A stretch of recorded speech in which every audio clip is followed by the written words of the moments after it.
नमस्कार दोस्तों, good morning, सुप्रभात, राधे राधे। आप सभी दोस्तों का स्वागत है आज की करंट अफेयर्स की क्लास में। आज हम लोग बातचीत करने वाले हैं संपूर्ण सार अक्टूबर 2022 के बारे में। और आज तारीख है 9 दिसंबर 2022। 9 दिसंबर की तारीख आपको मालूम होगी, संविधान सभा की पहली बैठक 9 दिसंबर को आरंभ हुई थी।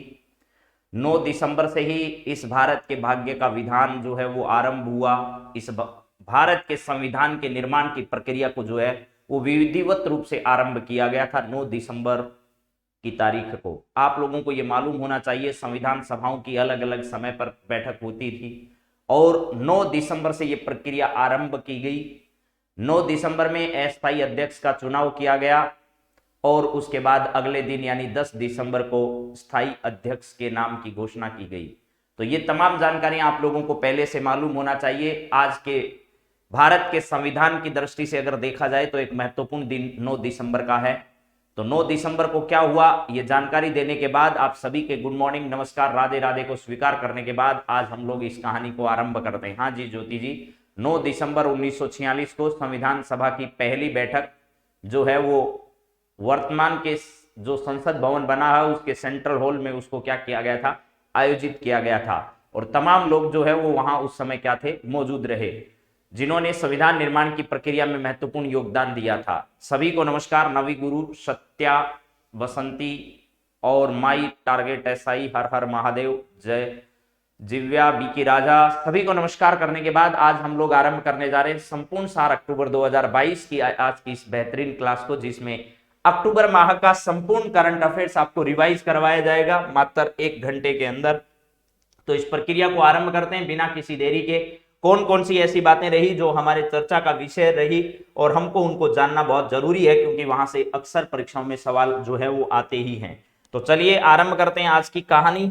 और जहां से हम आरंभ कर रहे हैं उसका पहला बिंदु जो है वो आपके सामने आ चुका है। जरा बताइए इसके बारे में क्या क्या बातें आप लोग जो है वो जानते हैं।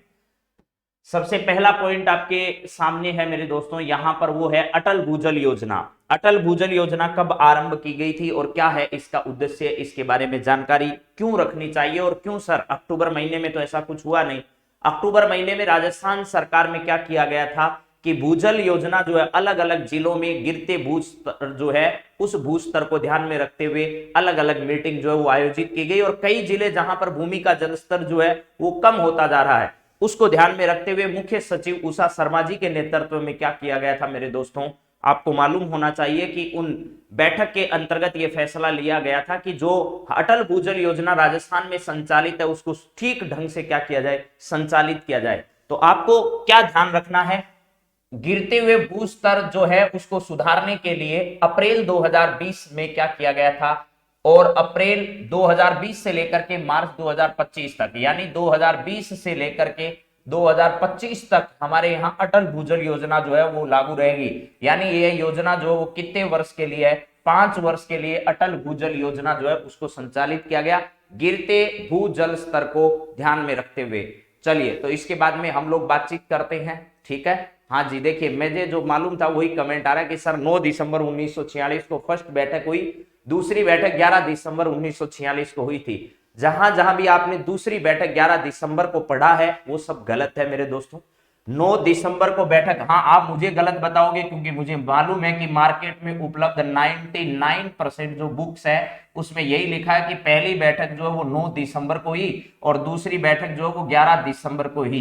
लेकिन ये सब गलत है। सच्चाई ये है कि पहली बैठक 9 दिसंबर को ही और दूसरी बैठक 10 दिसंबर को ही हुई थी, उसके बाद 11 दिसंबर, ऐसे क्रम जो है वो चलता रहा। मैं इस विषय पर आपसे बहस इसलिए नहीं करूंगा क्योंकि मुझे मालूम है कि ये मार्केट में उपलब्ध 99% मैटर में लिखा है। लेकिन मूल संविधान के जो भाग आप पढ़ोगे उसमें आपको जो है वो संविधान की पूरी प्रक्रिया जो संविधान सभा में हुई उस संवैधानिक प्रक्रिया को, संविधान सभा की बहस को अगर आप पढ़ोगे उसमें आपको अंदाजा लगेगा कि 9 दिसंबर के बाद अगली बैठक 10 दिसंबर को ही हुई थी, ना कि 11 दिसंबर को। लेकिन मार्केट में उपलब्ध बाकी सारी किताबों में ये 11 दिसंबर की डेट है। मूल संविधान सभा की बहस को अगर पढ़ा जाएगा तो उसमें 11 दिसंबर का आपको उल्लेख मिलेगा। लेकिन मैं इस विषय पर आपसे बिल्कुल भी बहस इसलिए नहीं करूंगा क्योंकि यहां पर क्या होगा मेरे दोस्तों, आपको मालूम है कि आपके पास जितने भी मैटर उपलब्ध हैं उन सब में 10 दिसंबर का कहीं जिक्र नहीं है, यहाँ 11 दिसंबर का ही उल्लेख है। तो आप जो याद करना चाहो वो ठीक है, लेकिन सच्चाई यही है कि 10 दिसंबर को ही दूसरी बैठक हुई थी। हाँ जी, देखिए मैं आपके कमेंट पढ़ पा रहा हूं। चलिए इसके बाद में अगली बात करते हैं। गिरते भूल स्तर को सुधारने के लिए अप्रैल 2020 से लेकर के मार्च 2025 जो है, इस मार्च 2025 तक इस अटल भूजल योजना को क्या किया गया था, राजस्थान में संचालित किया गया जा रहा है। और इसके अलावा 2 अभियान, एक तो जल स्वावलंबन अभियान, जल स्वावलंबन अभियान, जल स्वावलंबन अभियान जो है वो आपको ध्यान रखना है। दूसरी बात आपको क्या ध्यान रखनी है, जल स्वावलंबन अभियान के अलावा राजीव गांधी जल संचयन अभियान, राजीव गांधी जल संचयन अभियान, ये अभियान जो है वो परीक्षा की दृष्टि से बहुत इंपॉर्टेंट है, क्योंकि यहां से परीक्षा में अक्सर सवाल पूछ लिए जाते हैं। जल स्वावलंबन अभियान और राजीव गांधी जल संचयन अभियान, इन दोनों में भी जरूर ध्यान रखना। सर वर्तमान विधानसभा में कितने सदस्य हैं? देखिए भैया, वर्तमान विधानसभा की अगर बातचीत की जाए तो 199 सदस्य थे, प्लस ध्यान रखना एक सदस्य सरदार सर विधानसभा सीट से जो है वो जीत चुके हैं। क्या है? सरदार सर विधानसभा सीट से अनिल शर्मा जी जो है वो इस सीट से, जहां पर इनके पिताजी का निधन हुआ उसके बाद कांग्रेस पार्टी से ये सदस्य जो है वो जीत चुके हैं मेरे दोस्तों। अनिल शर्मा जी, कल सरदार सर विधानसभा के उपचुनावों का जो है वो रिजल्ट आ गया, उसके बाद ये सीट वापस कांग्रेस खाते में आ गई। लेकिन ध्यान रखना, अभी तक इस सदस्य ने विधानसभा में क्या नहीं ग्रहण की है, शपथ ग्रहण नहीं की। और जब तक ये शपथ ग्रहण नहीं कर लेता है मेरे दोस्तों, आपको ध्यान रखना है विधानसभा का सदस्य जो है उसकी बैठकों में ये भाग नहीं ले सकते हैं। तो सर जी कल विधानसभा के चुनाव में भंवर लाल जी के पुत्र अनिल शर्मा जी जो है वो जीत चुके, मुझे मालूम है, और बड़े अंतर के साथ इन्होंने जीत दर्ज की है मेरे दोस्तों। बहुत बड़ा मार्जिन जो है वो इनका रहा है। तो ध्यान रखिएगा 26,000 27,000 आसपास के वोटों से ये विजयी हुए हैं। तो चलिए यहां पर ध्यान रखिएगा, अगली बात करते हैं और हम लोग आगे बढ़ते हैं। तो यहां पर जल स्वावलंबन अभियान वसुंधरा राजे सिंधिया जी के कार्यकाल में शुरू किया गया। राजीव गांधी जल संचयन अभियान आप लोगों को मालूम होना चाहिए 20 अगस्त 2019 से, 20 अगस्त 2019 से इसको क्या कर दिया गया, आरंभ कर दिया गया। 20 अगस्त 2000 के साथ इसे, हाँ जी, आरंभ कर दिया गया है। 20 अगस्त 2019 से इसको आरंभ किया गया था और अभी इसका 2.0 वर्जन जो है उसको शुरू किया गया। 2.0 वर्जन इसका जो है वो क्या किया गया, आरंभ किया गया। चलिए अगले सवाल पर हम लोग बढ़ते हैं। क्या है नेक्स्ट बात आपके सामने, जरा सुनिए। अगला सवाल है आपके सामने, वरिष्ठ नागरिक तीर्थ यात्रा योजना की हम रोजाना बात करते हैं, लेकिन बजट इसका कितना है, 30 करोड़ का है। कितने यात्री इसके दौरान यात्रा कर रहे हैं, 20,000 यात्री यात्रा कर रहे हैं। और द्वितीय ट्रेन की अगर बातचीत करें तो वो जोधपुर से कहां पर, जगन्नाथपुरी। और फर्स्ट के बारे में मैं पहले ही बताऊं, दूसरी इसलिए लाया हूं क्योंकि ये अक्टूबर महीने में गई थी। फर्स्ट जो है वो जयपुर से कहां के लिए गई थी, जयपुर से रामेश्वरम के लिए, जयपुर से रामेश्वरम जो है उसके लिए गई थी। प्लस ध्यान रखना इसके अंतर्गत जो है वो मेरे दोस्तों 18,000 यात्री जो है इनको क्या है, कहां पर भेजा जाएगा, 18,000 यात्रियों को ट्रेन के माध्यम से भारत के अंदर। और इसके अलावा 2,000 व्यक्तियों को कहां पर, श्रीलंका, सॉरी नेपाल, नेपाल के काठमांडू में, नेपाल के कहां पर, काठमांडू, ठीक है, यहां पर आपको पता है नेपाल इनको क्या किया जाएगा, भेजा जाएगा। तो ये सब बातें आपको ध्यान रखनी है। 20,000 यात्री और 65 वर्ष से बढ़ाकर जो उम्र थी वो कितनी कर दी, 70 वर्ष कर दी। लेकिन ध्यान रखना 70 वर्ष का अगर कोई व्यक्ति जा रहा है और वो स्वयं तो जाता है, लेकिन अगर उसकी पत्नी साथ नहीं जाती है तो उस पत्नी की जगह एक अन्य व्यक्ति को ले जाए जाने की परमिशन है। लेकिन 75 वर्ष का अगर व्यक्ति कोई जाता है तो वो अपना एक सहयोगी भी क्या कर सकता है, ले जा सकता है। क्या कर सकता है, एक सहयोगी भी वो अपने साथ ले जा सकता है इस यात्रा योजना के दौरान, ध्यान रखना। हाँ जी, चलिए इसके बाद में चलिए अगली बातचीत हम लोग करते हैं। हाँ, गुजरात में तो है एक तरफा सरकार आई है, लेकिन हिमाचल प्रदेश में दूसरी तरफ दूसरी पार्टी की सरकार आई है। तो दोनों ने एक एक राज्य जीता है तो कोई बड़ी बात नहीं है। एक तरफ जहां गुजरात ने जो है वो बहुजन समाजवादी पार्टी को तो कुछ भी नहीं मिला भैया क्या मिला है, बीजेपी पार्टी जो है उसको बहुमत मिला है गुजरात के अंदर, और हिमाचल प्रदेश के अंदर जो है वो कांग्रेस पार्टी को बहुमत हासिल हुआ है। तो दोनों राज्य एक एक पार्टी के पास आ गए हैं। इसके बाद में अगर बातचीत की जाए मेरे दोस्तों, इस वरिष्ठ नागरिक तीर्थ यात्रा योजना का संचालन जो है वो देवस्थान विभाग के द्वारा किया जा रहा है। किसके द्वारा, देवस्थान विभाग जो है वो शकुंतला रावत जी के पास है, शकुंतला रावत जी के पास है, इसके द्वारा इसका संचालन हो रहा है। अगले पॉइंट पर बढ़िए सर आप तो। 26वां राज्य स्तरीय भामाशाह प्रेरक सम्मान समारोह कहां आयोजित हुआ? 26वां भामाशाह एवं प्रेरक सम्मान समारोह जयपुर में शिक्षा विभाग के द्वारा आयोजित किया गया। इस बार ये 12 अक्टूबर 2022 को आयोजित हुआ था। इस बार ये 12 अक्टूबर, ठीक है, हाँ जी, यहां पर ध्यान रखिएगा 12 अक्टूबर 2022 जो है यहां पर इसका आयोजन जयपुर में किया गया। शिक्षा भूषण पुरस्कार इस बार 49 लोगों को दिए गए। कितने? शिक्षा भूषण पुरस्कार 49 लोगों को दिए गए। शिक्षा विभूषण पुरस्कार 49 लोगों को, शिक्षा भूषण पुरस्कार 197 लोगों को दिए गए। शिक्षा विभाग द्वारा यह भामाशाह सम्मान समारोह 1995 से लगातार क्या किया जा रहा है? संचालित किया जा रहा है। तो यहां पर क्या करना है आपको? भामाशाह सम्मान समारोह प्रतिवर्ष जिन्होंने विद्यालयों के लिए कोई भवन बनवाया है, कोई और राशि अगर प्रदान की है, उन लोगों के लिए यह राशियां क्या की जाती है? प्रदान की जाती है। तो 1 करोड़ रुपए से अधिक की अगर कोई राशि देता है उसके लिए, और 10 लाख रुपए से अधिक की कोई राशि देता है उन लोगों के लिए ये कौन से पुरस्कार दिए जाते हैं? शिक्षा विभाग द्वारा शिक्षा विभूषण और शिक्षा भूषण पुरस्कार जो है वो क्या किए जाते हैं? प्रदान किए जाते हैं। यानी विद्यालयों की स्थिति सुधारने के लिए अगर कोई व्यक्ति दान करता है तो करोड़ रुपए की राशि अगर दान की है या 10 लाख रुपए की राशि दान की है तो उस हिसाब से उसको शिक्षा विभूषण और शिक्षा भूषण पुरस्कारों का प्रदान किया जाता है। एक तरीके से यह आप दान करिए, आपको हम शिक्षा भूषण और शिक्षा विभूषण का पुरस्कार जो है वो प्रदान करेंगे, ऐसा सरकार की स्कीम है। और ये 1995 से क्या किया जा रहा है? संचालित किया जा रहा है मेरे दोस्तों। चलिए अगली बातचीत हम लोग बढ़ाते हैं आपके सामने।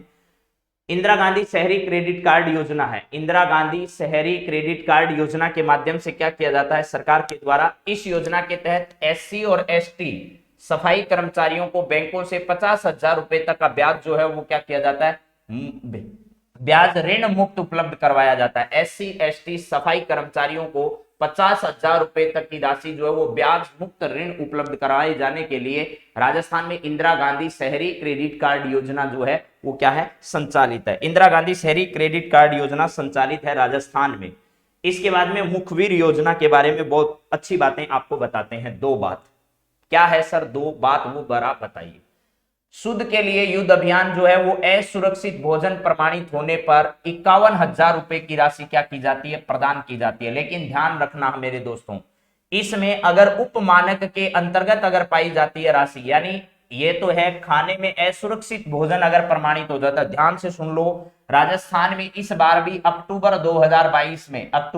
2022 में भी शुद्ध के लिए युद्ध अभियान चलाएगा। आपको पता है दीपावली जो होती है तो इस दीपावली के शुभ अवसर पर या त्योहार कोई भी हो उस पर शुद्ध के लिए युद्ध अभियान इसलिए चलाया जाता है कि खाने में ज्यादा से ज्यादा मिलावट लोग करते हैं वो न कर पाए, उनको पकड़ा जाए और किसी न किसी प्रकार उनके खिलाफ कार्रवाई की जाए। ठीक है, हाँ जी। इसके बाद में ध्यान रखना, अगर वो भोजन असुरक्षित प्रमाणित होता है तो इस शुद्ध के लिए युद्ध अभियान में मिलावटखोरी की सूचना देने वाले व्यक्ति को असुरक्षित भोजन प्रमाणित होने पर 51,000 रुपए की राशि दी जाती है। और अगर वह उपमानक में पाया जाता है, यानी मानक के अनुसार बिल्कुल भी नहीं पाया जाता, तब तो 51,000 रुपए, और उपमानक यानी पूरा स्टैंडर्ड पर तो नहीं है लेकिन सब स्टैंडर्ड पर आधारित है तो उसको 5,000 रुपए की राशि दी जाती है। मेरे दोस्तों जरा सुनो ध्यान से गौर को। मुखबिर योजना 2 क्षेत्रों में संचालित है। पहली है शुद्ध के लिए युद्ध अभियान में आपसे पूछे कि निम्न में से मुखबिर योजना का संबंध किस से है, तो पहली तो है शुद्ध के लिए युद्ध अभियान में सरकार को असुरक्षित भोजन जो है वो मिलावटखोरी की सूचना देने वाले व्यक्ति को पुरस्कार दिया जाता है। अगर उसमें उसकी सूचना सही पाई जाती है और असुरक्षित पाया जाता है भोजन, तो ध्यान रखना मेरे दोस्तों क्या होगा, आपको ये ध्यान रखना है कि उसको 51,000 रुपए की राशि दी जाएगी। लेकिन अगर वो उप स्टैंडर्ड यानी सब स्टैंडर्ड मानक के आधार पर पाया जाता है तो 5,000 रुपए की राशि जो वो सरकार के द्वारा उसमें दी जाती है। लेकिन एक है कि पीसीपीएनडी एक्ट के बारे में आपने सुना होगा, इसके दौरान भ्रूण लिंग परीक्षण अगर कोई व्यक्ति करता हुआ पाया जाता है और उसकी सूचना कोई मुखबिर देता है तो सूचना देने वाले व्यक्ति को क्या किया जाता है, राजस्थान सरकार के द्वारा 3 लाख रुपए की राशि दी जाती है। और यह परीक्षा में पूछा जा चुका है मेरे दोस्तों, यह एसआई भर्ती परीक्षा में और आरएस भर्ती परीक्षाओं में पूछा जा चुका है कि भाई ये जो मुखबिर योजना का संबंध निम्न में से किससे है, तो उसमें ये शुद्ध के लिए युद्ध नहीं आया था, उसमें था पीसीपीएनडी एक्ट के तहत भ्रूण लिंग परीक्षण की जांच करने वाले या उसके दौरान सूचना देने वाले व्यक्ति को कितनी राशि दी जाती है? 3 लाख रुपए की राशि दी जाती है। पहले ये राशि जो है वो 2.5 लाख रुपए की थी। कितनी? 2.5 लाख रुपए की थी। और आपको पता होगा जब रघुवीर सिंह, ठीक है, उनके द्वारा इसको क्या किया गया था? रघु शर्मा जी का नाम आपने सुना होगा। क्या है? रघुवीर सिंह में रघु शर्मा जी।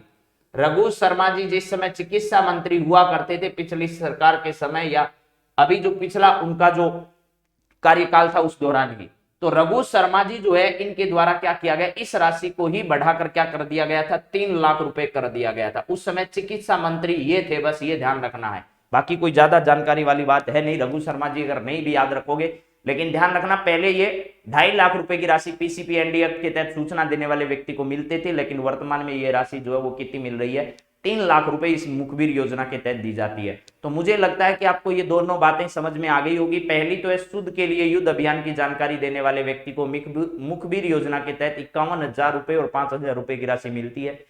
51,000 रुपए तब मिलते हैं जब असुरक्षित भोजन पाया जाता है, और अगर सब स्टैंडर्ड के आधार पर पाया जाता है तो 5,000 रुपए की राशि उसको दी जाती है। लेकिन पीसीपीएनडी एक्ट के तहत जो है वो मेरे दोस्तों ध्यान रखना है, पीसीपीएनडी एक्ट के तहत अगर लिंग भ्रूण की परीक्षण करते हुए कोई व्यक्ति पकड़ा जाता है तो आपको एक बात ध्यान रखना है कि उसके सूचना देने वाले व्यक्ति को 3 लाख रुपए दिए जाते हैं, जो कि पहले क्या दिए जाते थे?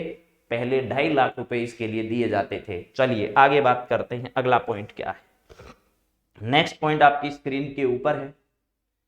एक पौधा सुपोषित बेटी के नाम अभियान किससे संबंधित है? एक पौधा सुपोषित बेटी के नाम अभियान जो है इसका संबंध किससे है, ये जरा बताइए। एक पौधा सुपोषित बेटी के नाम अभियान का संबंध इनमें से किससे है? अंतर्राष्ट्रीय बालिका दिवस 11 अक्टूबर के अवसर पर क्या किया गया था? बीकानेर के श्री डूंगरगढ़ से 60,000 बेटियों को सहजन, एक फली का पौधा होता है, उस सहजन फली के पौधे का वितरण जो है वो इस समय किया गया था बीकानेर के डूंगरगढ़ से, और एनीमिया मुक्त बीकानेर के संकल्प के साथ इसको आरंभ किया गया था। एनीमिया मुक्त जो है, ठीक है, हाँ जी, कौन कब पिस्टल, हाँ जी, यहां पर क्या करना है? एक पौधा सुपोषित बेटी के नाम अभियान अंतरराष्ट्रीय बालिका दिवस 11 अक्टूबर के अवसर पर बीकानेर के श्री डूंगरगढ़ से 60,000 बेटियों को सहजन फली जो होती है, ये सुपर फूड उसको कहा जाता है, के पौधे का वितरण किया गया, और एनीमिया मुक्त बीकानेर संकल्प के साथ इसको आरंभ किया गया था मेरे दोस्तों। तो एक पौधा सुपोषित बेटी के नाम अभियान राजस्थान के किस जिले से आरंभ किया गया था, यह सवाल आपसे पूछा जा सकता है। तो आपको जवाब देना है कि राजस्थान के बीकानेर के श्री डूंगरगढ़ से शुरू किया गया। 1,60,000 से अधिक जो बच्चियां हैं उनको सहजन का फली, जिसे सुपर फूड के नाम से जाना जाता है, जिसमें लोहे तत्व, अन्य पोषक तत्व जो है उनकी प्रचुर मात्रा होती है, एनीमिया मुक्त बीकानेर अभियान के तहत ये क्या किया गया था? प्रदान किया गया था। चलो जी आगे बढ़िए सर। अगली सूचना आपके लिए क्या है, जरा देखो। Less on wheels, place on wheels है, ये क्या है?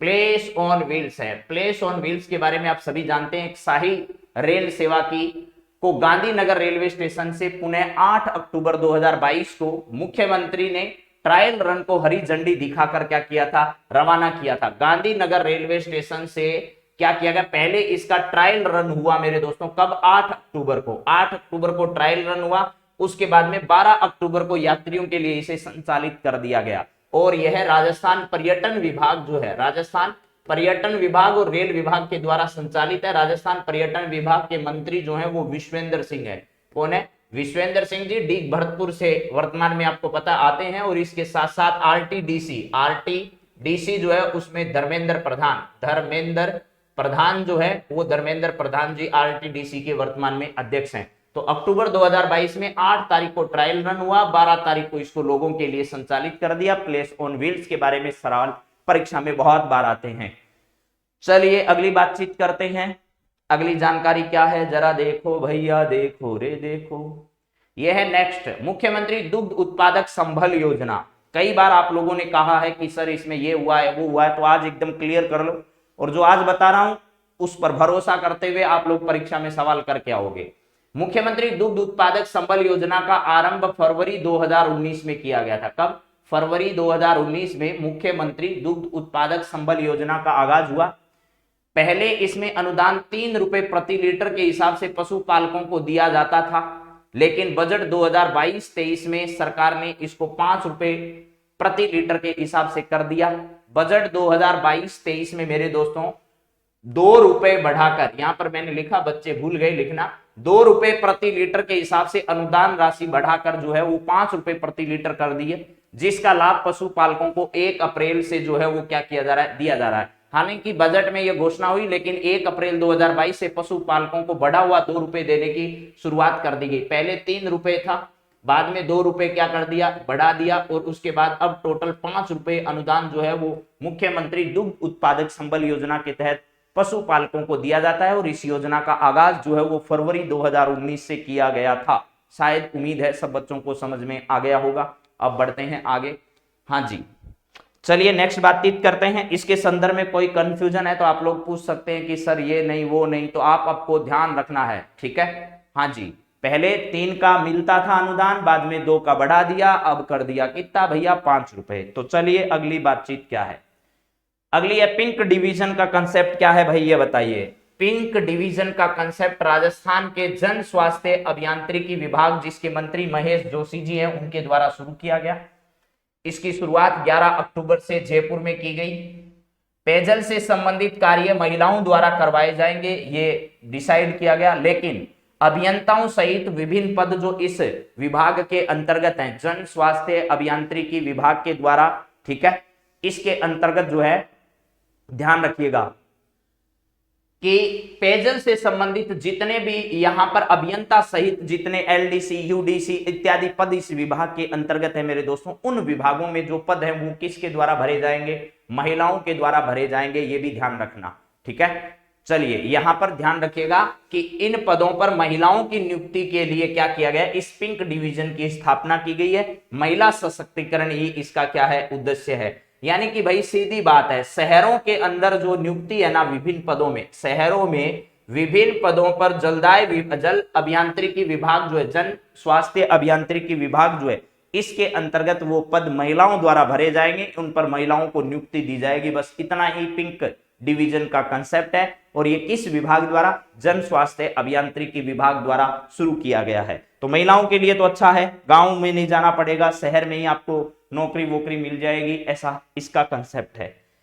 इसके बाद अगला है पशुधन बीमा योजना 2022 क्या है। पशु बीमा पर सरकार द्वारा अनुदान उपलब्ध करवाने हेतु SC, ST, BPL को प्रीमियम की 70% राशि जो है सरकार के द्वारा उस पर क्या किया जाता है, अनुदान दिया जाता है। यानी पशुधन बीमा योजना जो 2020 में सरकार द्वारा घोषणा की गई है, उसके हिसाब से यहां पर ST, ST, BPL का अगर कोई व्यक्ति बीमा कराता है पशु का, तो राजस्थान सरकार के द्वारा उसको क्या किया जाता है, 70% राशि का क्या दिया जाता है, अनुदान दिया जाता है। और 30% राशि जो है उसको राशि को उस व्यक्ति को स्वयं भुगतना पड़ेगा।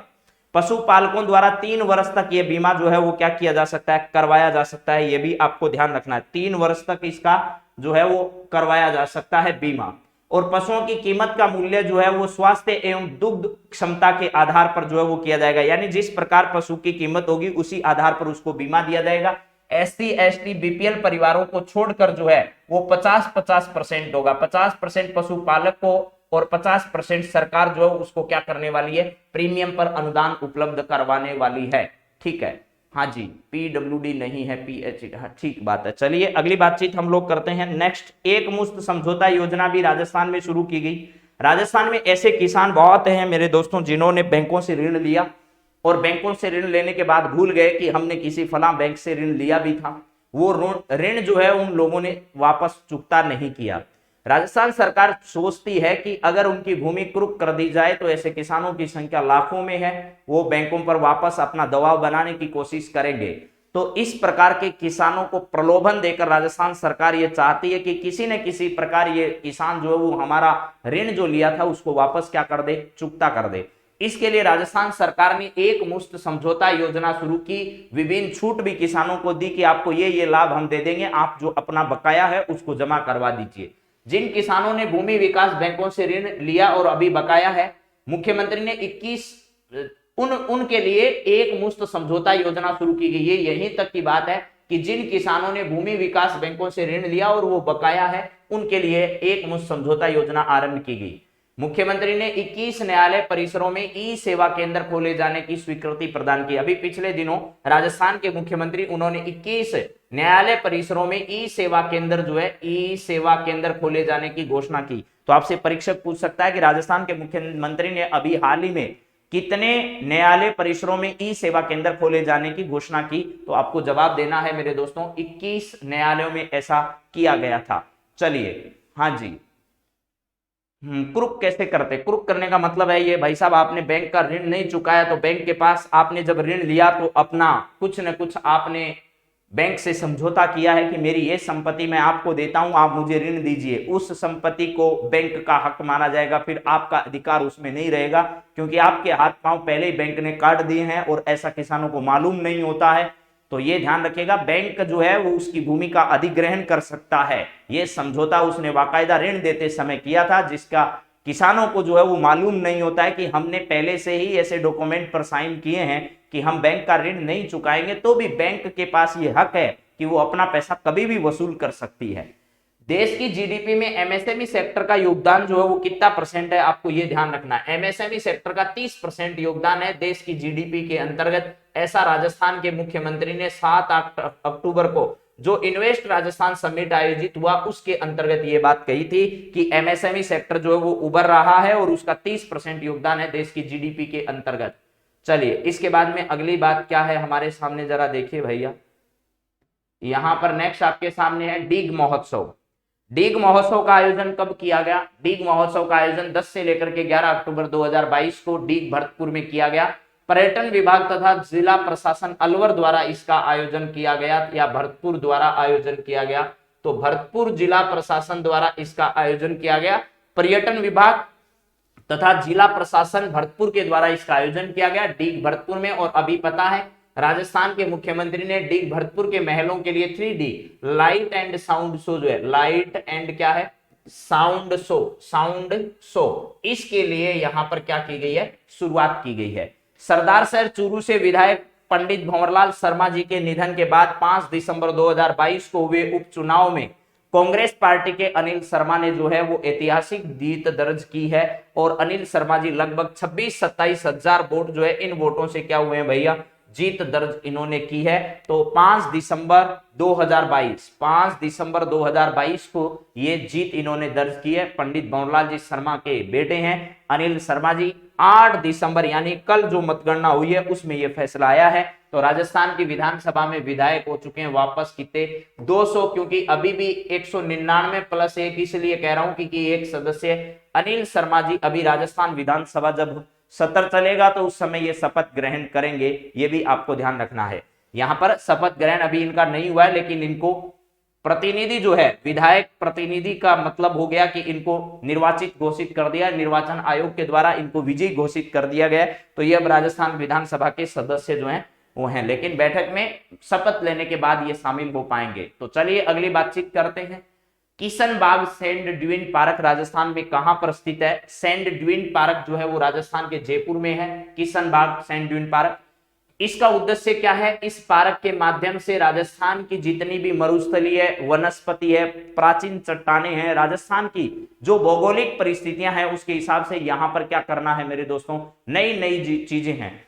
सर जी ऐसा सुनने में आया कि व्यक्ति डिफॉल्टर या हाँ, ये डिफॉल्टर व्यक्ति इसी को तो कहते हैं जो अपना ऋण लेता है और ऋण को वापस नहीं चुकाता है, उसी व्यक्ति को बैंक डिफॉल्टर घोषित कर देता है। आगे से उस बैंक में उस व्यक्ति को 1 रुपए का भी ऋण नहीं मिलेगा। इसका मतलब ये है भैया, समझ गए? और बैंक जिस दिन चाहेगा उसकी संपत्ति का अधिग्रहण कर सकता है।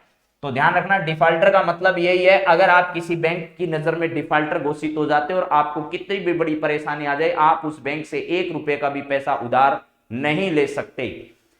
और उस बैंक से ही नहीं, आपकी डिटेल आजकल तो आधार अकाउंट से जुड़ी हुई है, आपका पैन कार्ड नंबर अकाउंट में रहता है, तो आप किसी भी बैंक से एक बार किसी एक बैंक से ही अगर आप डिफॉल्टर घोषित हो गए तो आपको दूसरे किसी भी बैंक से भी फिर ऋण जो है वो नहीं मिलेगा।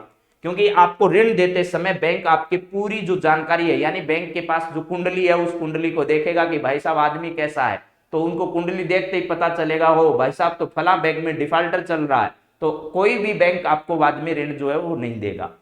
मरुस्थलीय वनस्पति, पुरातन चट्टाने, मरुस्थलीय टीले और राजस्थानी पद्धति में बने जो मचान है, दुर्ग हैं इत्यादि जो हैं, इनको यहाँ पर संरक्षित किया गया है और इनको लोगों तक पर्यटन की दृष्टि से बढ़ावा देने के लिए इस किशन बाग सैंड ड्यून पार्क को बनाया गया है। किसके लिए? पर्यटन जो है, पर्यटन को बढ़ावा देने के लिए, पर्यटन को बढ़ावा देने के लिए। आप जैसे देखते हो कि जो खेत होता है उसकी मेड़ पर जैसे सरगंडे आदि इस प्रकार के जो है वो प्राचीन समय में उगे रहते थे, आजकल तो लोग छोड़ते नहीं है इनको भी। तो इस प्रकार की प्राचीन जो ये वनस्पतियां हैं, इनका भी संरक्षण यहाँ पर इस सैंड ड्यून पार्क में किया जा रहा है और इसका उद्देश्य यही है कि इसमें पर्यटन को क्या मिलता है? बढ़ावा मिलता है। चलिए आगे बात करते हैं। अगला पॉइंट आपके सामने क्या है, जरा देखो भाई। ये अमृता हाट है। अमृता हाट 10 अक्टूबर से राजस्थान के भीलवाड़ा में जो है वो क्या किया गया? आयोजित किया गया। हाट का मतलब होता है कि यहाँ पर घरेलू जो हस्तशिल्प से निर्मित सामान है या घरेलू जो कारीगर हैं उनके द्वारा बनाए गए सामान का वितरण इसके अंतर्गत किया जाता है। ऐसा बाजार जो है वो अमृता हाट बाजार अभी 10 अक्टूबर से राजस्थान के भीलवाड़ा जिले में क्या किया गया? लगाया गया था। इसके बाद नेक्स्ट पॉइंट है राजस्थान ग्रामीण परिवार आजीविका ऋण योजना को ध्यान से पढ़ लीजिएगा। राजस्थान के सहकारिता विभाग द्वारा संचालित एक योजना है जो 10 अक्टूबर 2022 से शुरू की गई थी। सहकारिता विभाग के मंत्री उदयलाल आंजना जी है। ब्याज मुक्त ऋण उपलब्ध करवाने के लिए बजट 2022-23 में राजस्थान में यह घोषणा की गई थी कि हम जो गैर कृषि ऋण लेने वाले लोग हैं उनको ऋण उपलब्ध करवाएंगे, लेकिन इस योजना के तहत अधिकतम 2 लाख रुपए और न्यूनतम जो है वो 25,000 रुपए जो है उसका ऋण क्या किया जाता है? उपलब्ध करवाया जाता है। चलिए इसके अंदर देखिए बजट 2022-23 की घोषणा है। 10 अक्टूबर 2022 को राजस्थान ग्रामीण परिवार आजीविका ऋण योजना जो है उसको शुरू किया गया था और अधिकतम 2 लाख रुपए और न्यूनतम 25,000 रुपए की राशि इसमें दी जाती है। 1 लाख परिवारों को अकृषि कार्यों के लिए 2,000 करोड़ रुपए का ब्याज मुक्त ऋण राजस्थान सरकार उपलब्ध कराएगी। पात्रता क्या है? विगत 5 वर्षों में राजस्थान के ग्रामीण क्षेत्र में निवासी जो रहरा परिवार है उसको लाभ दिया जाएगा। ग्रामीण क्षेत्र में कृषि व पशुपालन के साथ साथ अकृषि गतिविधियों पर आजीविका के लिए निर्भर परिवारों को यह ब्याज मुक्त ऋण जो है वो उपलब्ध करवाया जाता है। चलिए ब्याज मुक्त ऋण जो है वो उपलब्ध कराए जाने के लिए राजस्थान में यह योजना जो है वो संचालित है। अगली बातचीत आपके सामने है। मारवाड़ महोत्सव का आयोजन अक्टूबर के महीने में 8 और 9 अक्टूबर 2022 को किया गया था। मारवाड़ महोत्सव का आयोजन 8 और 9 अक्टूबर, देखिए 7 और 8 अक्टूबर को इन्वेस्ट राजस्थान समिट आयोजित हुआ। 2 अक्टूबर को राजस्थान में सद्भावना जो सम्मेलन है या सद्भावना प्रार्थना सभा का आयोजन किया गया। 2 अक्टूबर को ही राजस्थान में जो है वो पूरे राजस्थान में चिरंजीवी ग्राम सभाओं का आयोजन किया गया। 2 अक्टूबर को ही राजस्थान में आपको पता है गांधी सद्भावना पुरस्कारों का वितरण किया गया था। 7-8 अक्टूबर को इन्वेस्ट राजस्थान समिट जो है उसका आयोजन किया गया था। उसके बाद 8 और 9 अक्टूबर को राजस्थान में 2022 का जो मारवाड़ महोत्सव है उसका आयोजन किया गया था। उसके बाद में 11 और 12 अक्टूबर को राजस्थान में डीग महोत्सव का आयोजन डीग भरतपुर में किया गया था। ऐसे डेट आप लोग क्रम वाइज याद रखोगे तो शायद याद रह जाएगी। तो ये 8 और 9 अक्टूबर को जोधपुर में मारवाड़ महोत्सव का आयोजन पर्यटन विभाग तथा जोधपुर जिला प्रशासन के द्वारा किया गया था।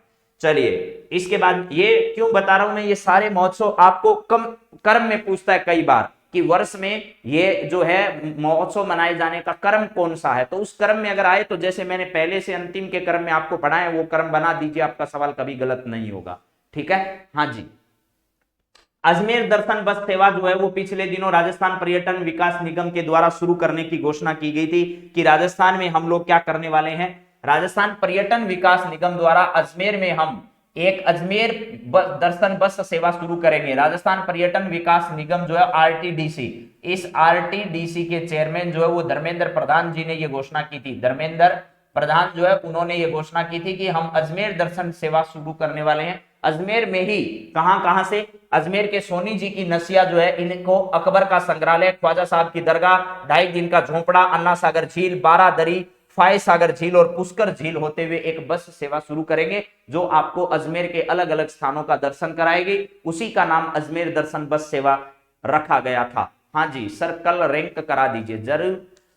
मनीषा बिश्नोई जी जरूर करा देंगे, ये मनीष बिश्नोई जी है ना, तो इनको जरूर करा देंगे रैंक। राजस्थान का कौन कौन से क्षेत्र में कौन कौन सा स्थान है। अकबर का संग्रहालय, ख्वाजा साहब की दरगाह, 2.5 दिन का झोपड़ा, अन्ना सागर झील, 12 दरी, फाय सागर झील, पुष्कर झील, बजट 2022-23 की घोषणा के अनुसार 12 जिले में मिनी फूड पार्क जो है वो क्या किया जाएगा, स्थापित किया जाएगा, ये भी घोषणा की गई। बजट 2022-23 के अनुसार 12 जिले में राजस्थान में जो है वो मिनी फूड पार्क की स्थापना की जाएगी, ये भी घोषणा हुई। उसके बाद में स्वच्छ भारत मिशन ग्रामीण के बारे में राजस्थान को 6 पुरस्कार प्रदान हुए। पहला सवाल सीधा पूछा जाएगा, अभी हाल ही में वर्ष 2022 में स्वच्छ भारत मिशन के तहत जो पुरस्कार दिए गए उनमें राजस्थान को कितने पुरस्कार प्राप्त हुए? तो पहला आपका उत्तर होना चाहिए 6 पुरस्कार राजस्थान को प्राप्त हुए। सर कितने? 6 पुरस्कार राजस्थान को प्राप्त हुए। हाँ जी सर, एक नरेंद्र प्रधान भी है। 6 पुरस्कार राजस्थान को प्राप्त हुए। स्वच्छ भारत दिवस पर राष्ट्रपति द्वारा ये पुरस्कार दिए गए। जल शक्ति मंत्रालय के पेयजल एवं स्वच्छता विभाग द्वारा इन पुरस्कारों का क्या किया जाता है? वितरण किया जाता है। कौन कौन सी कैटेगरी में राजस्थान को कौन कौन सा पुरस्कार दिया गया वो देखिए। ओडीएफ प्लस जो है, ओडीएफ प्लस की उदीयमान श्रेणी में राष्ट्रीय स्तर पर राजस्थान को 8वां स्थान प्राप्त हुआ। राजस्थान को ओडीएफ प्लस कैटेगरी के उदीयमान में 8 नंबर पर 8वां स्थान राजस्थान को इसमें क्या हुआ था? प्राप्त हुआ था। ठीक है, हाँ जी। चलिए इसके बाद में बात करते हैं, यहां पर राष्ट्रीय फिल्म प्रतियोगिता में रामनगर ग्राम पंचायत जो है बूंदी जिले की, उसको प्रथम पुरस्कार दिया गया था। हाँ जी, चलिए सर मनीषा है, बहुत अच्छी बात है। चलिए मनीषा जी, साक्षी शर्मा जी, सर जी राम राम, राम राम साहब, राम राम, सबको राम राम।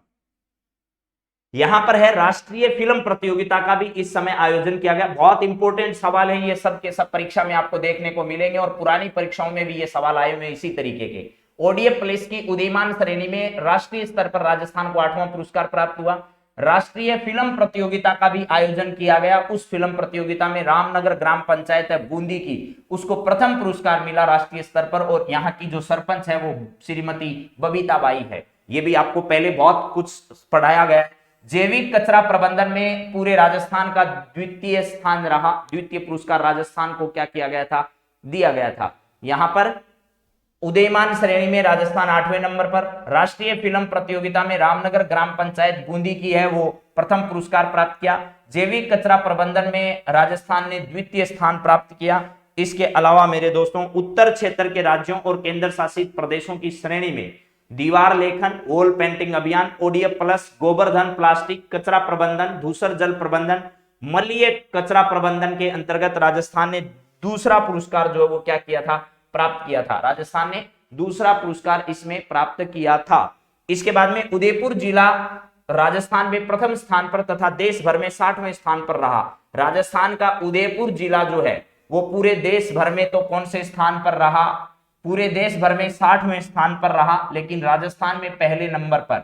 स्वच्छ भारत ग्रामीण मिशन के अंतर्गत दिए गए पुरस्कारों में राजस्थान में जो है वो उदयपुर जिला प्रथम नंबर पर रहा इस कैटेगरी में। लेकिन ये ध्यान रखना, भारत में कौन से नंबर पर रहा? भारत में 60वें नंबर पर उदयपुर का स्थान आया था, ये ध्यान रखना है। राज्य में 14,976। अच्छा, ये बात यहां समाप्त हो गई है। यहां तक आपको क्या करना है? याद रखना है कि उदयपुर जिला प्रशासन जो है उसमें राजस्थान में प्रथम स्थान पर, देश भर में जो है वो कौन सा स्थान प्राप्त हुआ और राजस्थान में कौन सा हुआ? उदीयमान श्रेणी में राजस्थान को 8वां पुरस्कार मिला, ये भी आपको ध्यान रखना है। फिल्म क्षेत्र में रामनगर ग्राम पंचायत जो कि बूंदी की है उसको प्रदान किया गया, और उदयपुर में प्रथम स्थान पर देश भर में, और 60वें स्थान पर जो है वो देश भर में रहा। राजस्थान में पहले नंबर पर उदयपुर रहा।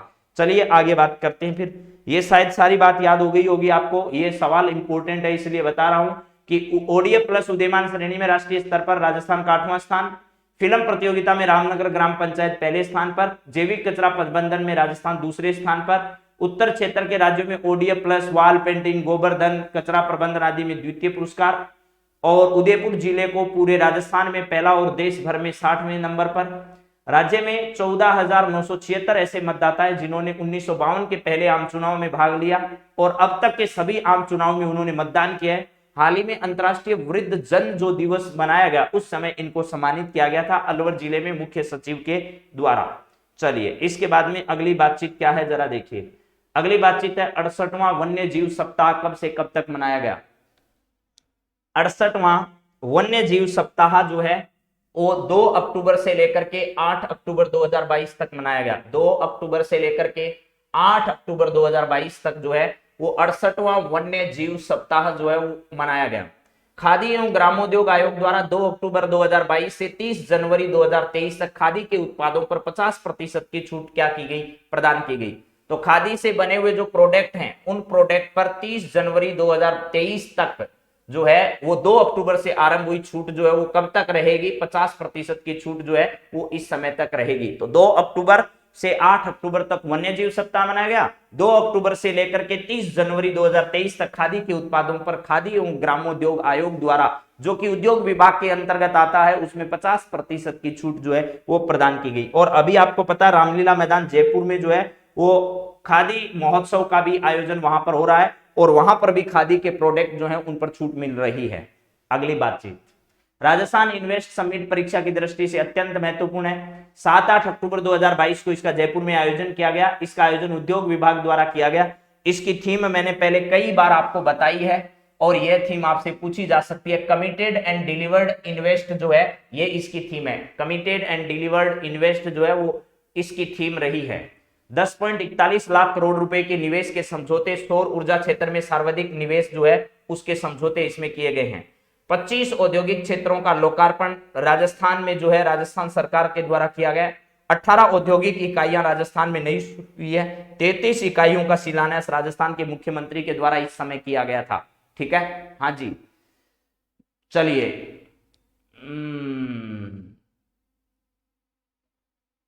चलिए चलिए चलिए यहां पर है सौर ऊर्जा उत्पादन में आपसे पूछा जाएगा इन्वेस्ट राजस्थान समिट के दौरान सर्वाधिक जो है वो क्या किया गया था, समझौता किस क्षेत्र में खर्च के लिए किया गया था, सौर ऊर्जा क्षेत्र में किया गया था। इसके बाद दूसरा जो है वो चिकित्सा क्षेत्र जो है वो मेरे दोस्तों ध्यान रखना है, कौन सा, चिकित्सा क्षेत्र में। उसके बाद में माइनिंग का जो क्षेत्र है, माइनिंग जो क्षेत्र है उसके अंतर्गत इन्वेस्ट करने का सर्वाधिक जो है वो खर्चा किया गया था। और अडानी ग्रुप के ये द्वारा ये भी कहा गया कि राजस्थान के उदयपुर में जो खेल ग्राउंड बन रहा है उसके अंदर हम लोग क्या करेंगे, सहयोग करेंगे। तो ये किसके लिए किया गया, यहां पर राजस्थान में उदयपुर में खेल स्टेडियम के निर्माण के लिए जो है वो इस प्रकार की बातचीत कही गई थी कि हम सहयोग करेंगे, ये अडानी ग्रुप ने घोषणा की है। ठीक है, हाँ जी।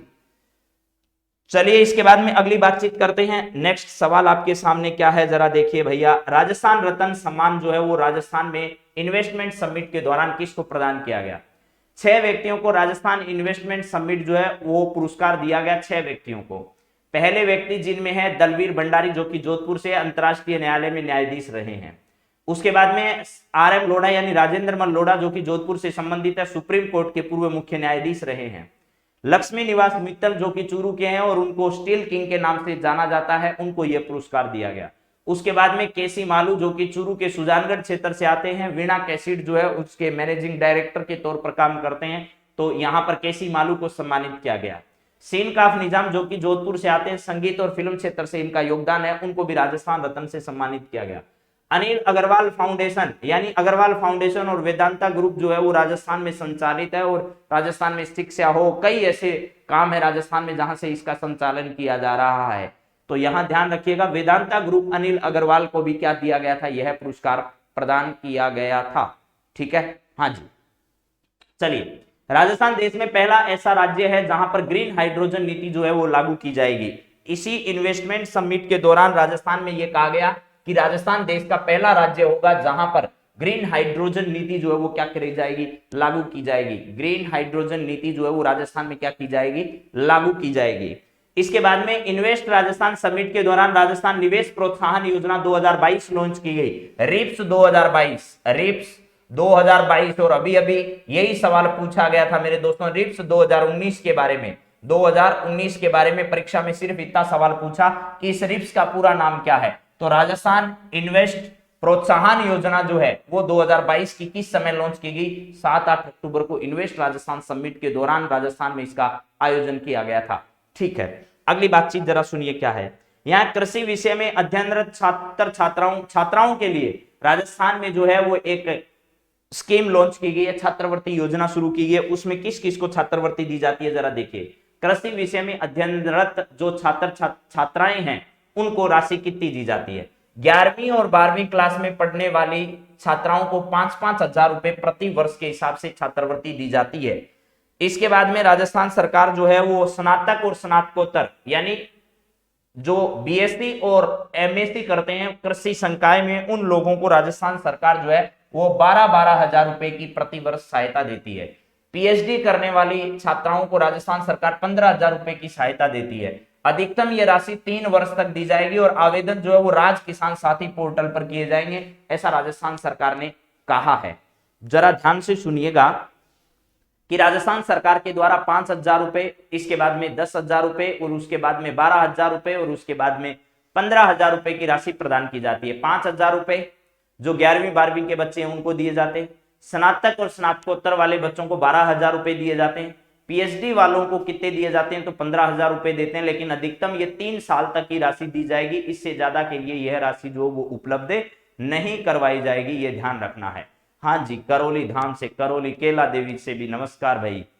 सभी को, सभी जगह से जो भी आ रहे हैं मेरे मित्र, उन सभी को नमस्कार।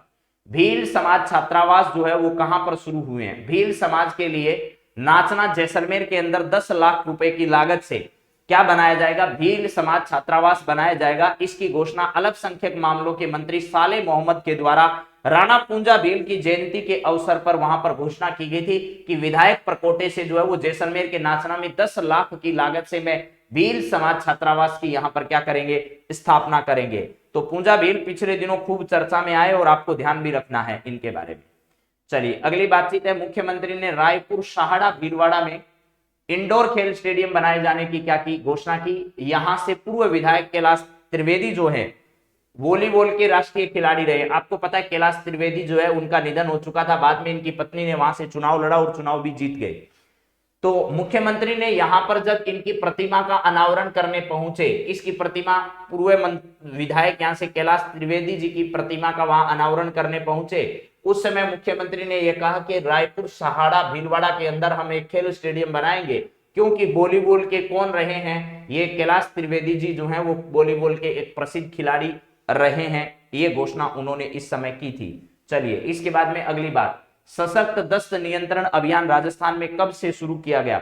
राजस्थान में सशक्त दस्त नियंत्रण अभियान 7 से 21 अक्टूबर तक राजस्थान में 5 वर्ष से कम आयु के बच्चों की दस्त तथा कुपोषण के कारण होने वाली मृत्यु दर जो है उसको कमी लाने के लिए राजस्थान में 7 से लेकर के 21 अक्टूबर 2022 तक इसका आगाज, इसकी शुरुआत की गई थी। ये भी आपको ध्यान रखना है। जी राजस्थानी बॉय जी, आपको भी नमस्कार। सशक्त दस्त नियंत्रण अभियान 7 से 21 अक्टूबर महिला एवं बाल विकास विभाग द्वारा 5 वर्ष से कम आयु के बच्चों के दस्त और कुपोषण के कारण होने वाली मृत्यु की दर में कमी लाने के लिए शुरू किया गया।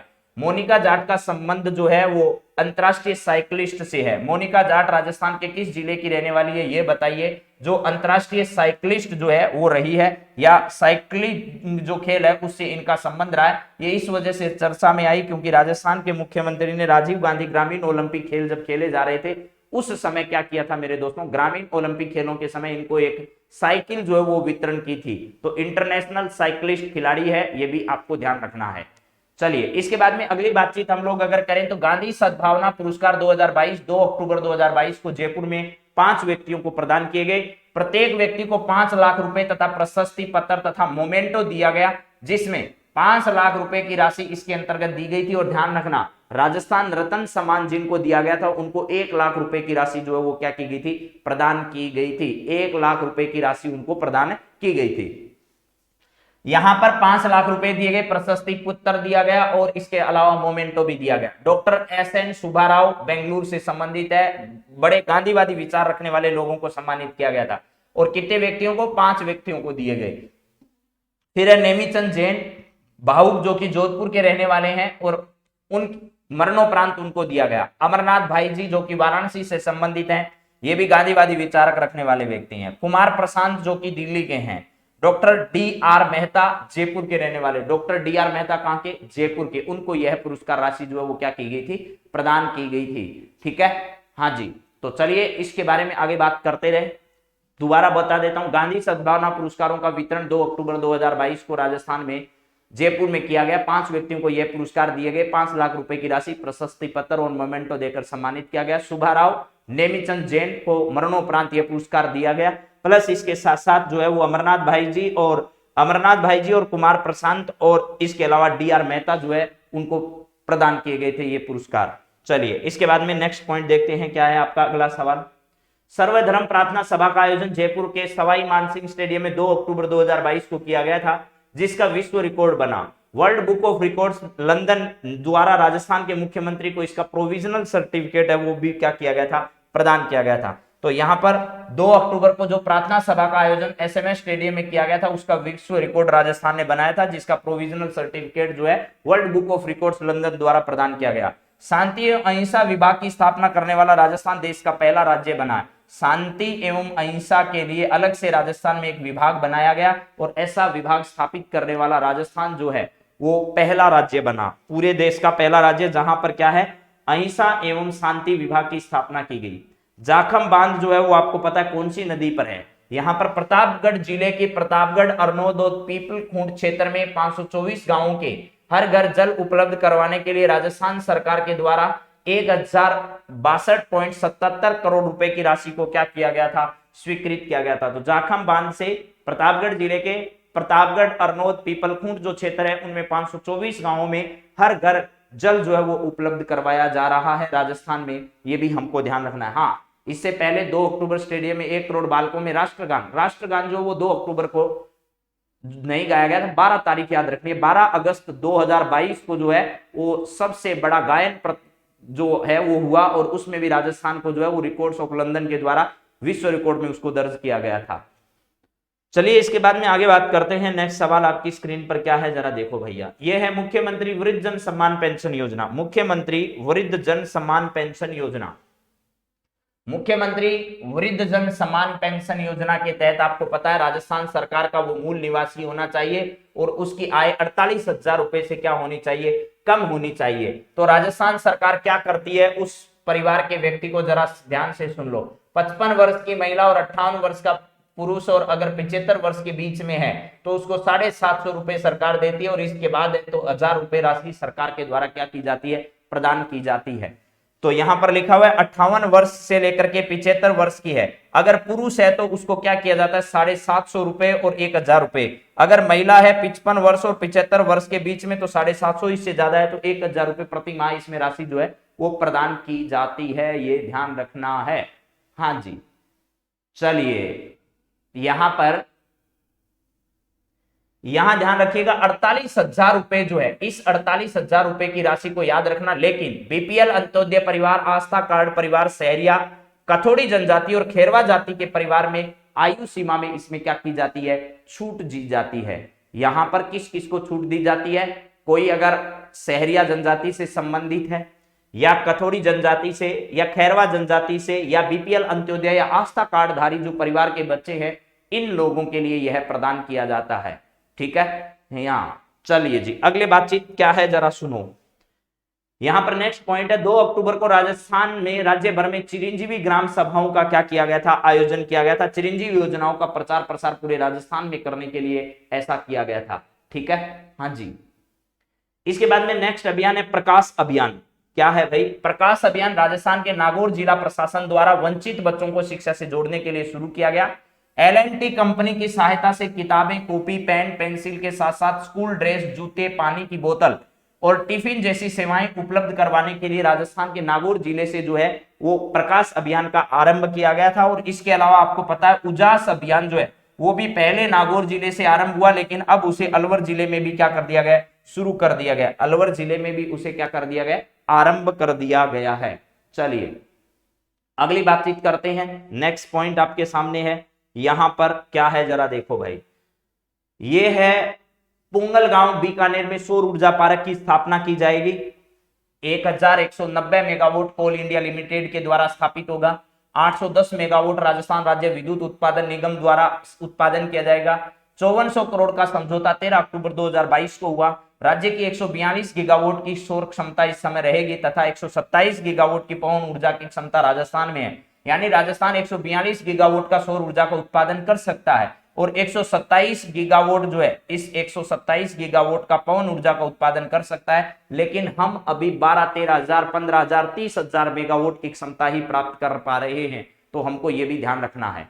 ठीक है, चलिए अगली बातचीत जरा देखिएगा क्या है हमारे यहाँ पर और क्या क्या बातें कर सकते हैं। लेकिन सौर ऊर्जा उत्पादन में पूरे देश भर में राजस्थान का पहला नंबर है, ये ध्यान रखना। सिल्कोसिस नीति 2022-19 के बारे में अगर बातचीत की जाए तो सहायता क्या दी जाती है राजस्थान में, बीमारी अगर उसको प्रमाणित हो जाती है तो 3 लाख रुपए की सहायता राजस्थान सरकार के द्वारा दी जाती है। अगर उसका निधन हो जाता है तो राजस्थान सरकार उसके अंतिम संस्कार के लिए 10,000 रुपए देती है, और मृत्यु अगर हो जाती है तो राजस्थान सरकार उसको 2 लाख रुपए की सहायता जो है वो उसकी मृत्यु हो जाने पर देती है। विधवा पत्नी को विधवा पेंशन के तहत जो है वो सारी सहायताएं प्राप्त की जाती है। कौन कौन सी विधवा सहायता, एकल नारी पेंशन योजना के तहत जो भी राशि दी जाती है, जिसमें चाहे 500 रुपए हो, चाहे 750 रुपए हो, 750 रुपए हो, उसके बाद में 1,000 रुपए हो, और उसके बाद में 15,000 रुपए हो, ये तमाम राशियां 1,500 रुपए, 1,000 के बाद में कितना है 1,500 रुपए हो, ये तमाम सुविधाएं जो है वो विधवा पेंशन योजना के तहत उसको क्या की जाती है, दी जाती है। ये आपको समझनी है। क्या क्या है, सिल्कोसिस नीति कब की है, 2019 की है। ये एक फ्लैगशिप योजना है राजस्थान के अंदर, ये भी ध्यान रखना है। बीमारी प्रमाणित होने पर 3 लाख रुपए, अंतिम संस्कार के लिए 10,000 रुपए, और इसके साथ साथ मेरे दोस्तों मृत्यु पर उसको 2 लाख रुपए, और मृत्यु होने पर अंतिम संस्कार के लिए जो है वो ध्यान रखना 10,000 रुपए। विधवा पत्नी को विधवा पेंशन के सारे लाभ दिए जाते हैं, जिसके अंतर्गत ठीक है यहां पर दिए जाते हैं कौन कौन से, 500, 750, 1,000 और 1,500 रुपए। हाँ जी दिनेश कसवा जी, चलिए यहां पर विधवा पत्नी को विधवा पेंशन की सारी सहायताएं दी जाती है, और सामाजिक न्याय व अधिकारिता विभाग द्वारा इसका संचालन किया जाता है। और ये एक कैसी योजना है भाई, फ्लैगशिप योजना है। ये एक फ्लैगशिप योजना के अंतर्गत इसको क्या किया गया है, शामिल किया गया है, ये भी आपको देखना है। हाँ जी जी, एक पौधा सुपोषित बेटी के नाम अभियान राजस्थान के बीकानेर जिले के डूंगरगढ़ में आयोजित किया गया था, श्री डूंगरगढ़। यहां जस्टिस पंकज मित्तल साहब के बारे में जरा सुन लीजिएगा। राजस्थान के 40वें मुख्य न्यायाधीश जो है वो पंकज मित्तल साहब बने। राजस्थान हाईकोर्ट जो है वहां पर नए न्यायाधीश ये बने। राजस्थान के राज्यपाल ने राजभवन में इनको शपथ दिलाई। इलाहाबाद हाईकोर्ट से राजस्थान आने वाले ये तीसरे मुख्य न्यायाधीश हैं, और स्वतंत्रता के बाद या गणतंत्र होने के बाद जो है वो कौन से ऐसे व्यक्ति हैं जो इलाहाबाद हाईकोर्ट से राजस्थान आए, तो दूसरे व्यक्ति हैं, ये ध्यान रखिएगा। हाँ जी सर कोई आंसर नहीं दे रहे हैं, कोई बात नहीं अमित शर्मा जी, इनको अपना काम करने दो, हमको अपना काम करना है ना। जिनको बातें करनी है वो बातें करने के लिए आते हैं, और जिनको पढ़ाई करनी है, सब प्रकार के लोग इस जगह आपको मिलेंगे। इस देश दुनिया में सब एक जैसे हो नहीं सकते, सबको पढ़ाई थोड़ी करनी है, तो आप चिंता नहीं करें, जिनका जो काम है वो करने दीजिए। जी सपना चौधरी जी भी क्लास में पधार गई है। पुष्पा शर्मा AAO टारगेट, ठीक है। राजस्थान हाईकोर्ट के मुख्य न्यायाधीश पंकज मित्तल साहब, हाँ जी। मनिंदर मोहन साहब नहीं है, दिनेश कसवा जी। वर्तमान में राजस्थान के 40वें मुख्य न्यायाधीश जो हैं वो पंकज मित्तल साहब हैं। मनिंदर मोहन श्रीवास्तव को राजस्थान हाईकोर्ट में 2 बार कार्यवाहक मुख्य न्यायाधीश बनाया गया, ये भी बात आप लोग थोड़ा ध्यान रख लीजिएगा। अगला पॉइंट आपके सामने, ए जिंदगी क्या है, ए जिंदगी जिंदगी है। अंगदान से जुड़ी हुई एक फिल्म है जिसको राजस्थान में टैक्स फ्री किया गया। यह है छूट जो उसको 6 माह तक जो है वो मिलती रहेगी। पैडमैन, सुपर 30, सांड की आंख और छपाक और टर्टल जैसी फिल्म राजस्थान में क्या की गई थी, टैक्स फ्री की गई थी। इसके अलावा पिछले दिनों जो है एटनबरो की गांधी फिल्म को राजस्थान में निःशुल्क दिखाया गया था। गांधी फिल्म किसकी है, एटनबरो की। एटनबरो की गांधी फिल्म को राजस्थान में क्या किया गया था, निःशुल्क दिखाया गया था। गांधी जी की उस 2 अक्टूबर पर जयंती मनाई गई थी उस समय। हाँ जी, अंगदान स्मारक राजस्थान में देह दान, तो ये ध्यान रखिएगा, अंगदान से जुड़ी हुई फिल्म है, और अंगदान स्मारक राजस्थान के कहां पर है, जयपुर में है। चलिए अगली बातचीत करते हैं। अगला सवाल जरा देखिएगा क्या है आपके सामने। यहां पर है राजस्व दिवस। राजस्थान में राजस्व दिवस कब मनाया जाता है, 15 अक्टूबर को राजस्व दिवस जो है वो राजस्थान में मनाया जाता है, और इस वर्ष 2022 में यह तीसरा राजस्व दिवस मनाया गया। 28 फरवरी 2020 को राजस्थान की विधानसभा में यह घोषणा की गई कि 15 अक्टूबर को हम राजस्व दिवस मनाएंगे, और वर्ष 2020 में मेरे दोस्तों पहला राजस्व दिवस जो है वो मनाया गया था 15 अक्टूबर 1995। 15 अक्टूबर की तारीख का ही चुनाव क्यों किया गया, वो इसलिए किया गया क्योंकि राजस्थान में 15 अक्टूबर 1955 को काश्तकार अधिनियम जो है वो राजस्थान में लागू हुआ, और राजस्थान में राजस्व मंत्री वर्तमान में रामलाल जाट साहब हैं। राजस्व मंत्री वर्तमान में क्या है, रामलाल जाट हैं, ये ध्यान रखना है। चलिए 15 अक्टूबर को राजस्व दिवस मनाया जाता है। ये राजस्थान पुलिस में सवाल आ चुका है, अगर आपने पेपर देखा हो, पहली बार जब ये दिवस मनाया गया था उस समय बाल आयोग आपके द्वारा अभियान राजस्थान के कोटड़ा उदयपुर से आरंभ किया गया। बाल आयोग आपके द्वारा कोटड़ा उदयपुर में बाल श्रम व बाल तस्करी को रोकने के लिए जनजातीय क्षेत्र कोटड़ा में इस बाल आयोग आपके द्वारा जो है वो राजस्थान राज्य बाल अधिकार संरक्षण आयोग द्वारा आरंभ किया गया। आयोग की जो अध्यक्ष है वो संगीता बेनीवाल है। आयोग की अध्यक्ष जो है वो कौन है? संगीता बेनीवाल है। हाँ जी, चलिए इसके बाद में अगली बातचीत करते हैं। अगला सवाल आपकी स्क्रीन पे ऊपर क्या आ रहा है जरा देखो भैया। हाँ जी सर, आप करंट अफेयर्स की बुक निकालते हो क्या? बहादुर सिंह जी अभी नहीं, रीड से पहले आएगी। दिसंबर, जनवरी से लेकर के दिसंबर एक वार्षिक जो है वो बातचीत हमारी चल रही है अभी, तो वार्षिक जो है वो आ सकता है। एक पूरा जनवरी से लेकर के दिसंबर तक का पूरा करंट अफेयर्स आपको एक जगह मिलेगा उसमें। इसके बाद में जनवरी से हो सका तो, संभव हुआ तो आपको प्रत्येक महीने में भी देखने को मिल सकती है। नागरिक प्रशिक्षण संस्था सिविल डिफेंस इंस्टीट्यूट की स्थापना राजस्थान में कहां की जा रही है? नागरिक प्रशिक्षण संस्था या सिविल डिफेंस इंस्टीट्यूट राजस्थान के दौलतपुरा जयपुर में खोला जा रहा है। राजस्थान के मुख्यमंत्री ने 1 करोड़ की वित्तीय स्वीकृति इसके लिए प्रदान की और बजट 2022-23 में इसकी घोषणा की गई थी।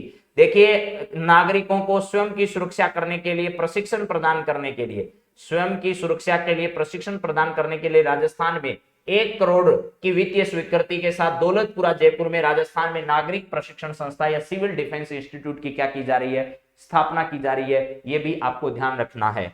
चलिए इसके बाद में अगला पॉइंट आपकी स्क्रीन के ऊपर आ गया है। पुलिस जवाबदेही समिति का गठन राजस्थान सरकार के द्वारा किया गया। इस समिति के अध्यक्ष जस्टिस श्री HR पुरी को बनाया गया तथा सदस्य गोपाराम मेघवाल, सुनीता भाटी और अजीत दर्द को बनाया गया। राजस्थान सरकार ने इस समिति का गठन किया। तो आपसे परीक्षक पूछेगा, पुलिस जवाबदेही समिति का अभी हाल ही में राजस्थान सरकार ने गठन किया, जिसका अध्यक्ष किसे बनाया गया? जस्टिस श्री HR पुरी को इसका क्या बनाया गया? अध्यक्ष बनाया गया। HR पुरी जो है वो इस पूरी की पूरी समिति जो है उसके अध्यक्ष बनाए गए थे। चलिए अगला सवाल आपकी स्क्रीन पर है। सिटी पार्क राजस्थान में कहां स्थापित किया गया? तो राजस्थान में सिटी पार्क मानसरोवर जयपुर के अंदर जो है वो बनाया गया। इसका लोकार्पण राजस्थान के मुख्यमंत्री के द्वारा किया गया। राजस्थान आवासन मंडल द्वारा इनको तैयार किया गया। हाल ही में अक्टूबर 2022 में राजस्थान में जो है वो ध्यान रखना है कि मानसरोवर जयपुर में सिटी पार्क बनाया गया था और ये सिटी पार्क राजस्थान आवासन मंडल के द्वारा बनाया गया। कोचिंग हब जो है वो राजस्थान के प्रतापनगर जयपुर में स्थापित किया जा रहा है और शिक्षक प्रहरी योजना जो है मुख्यमंत्री शिक्षक प्रहरी योजना भी राजस्थान आवासन मंडल द्वारा राजस्थान के प्रतापनगर जयपुर में तैयार की जा रही है। चलिए हाँ जी, अगली बातचीत आपकी स्क्रीन के ऊपर क्या आ रही है जरा सुनिए। राजस्थान लोक सेवाओं के प्रदान की गारंटी और जवाबदेही विधेयक जो है वो राजस्थान 2022 का प्रारूप राम लुभाया समिति द्वारा तैयार किया गया। बहुत अच्छी बात है। राम लुभाया समिति कई चीजों से रिलेटेड है, आप ध्यान कर लो। पहला तो राजस्थान में नए जिले जो है वो गठन किए जाए, इस पर बातचीत करने के लिए राम लुभाया समिति बनाई गई।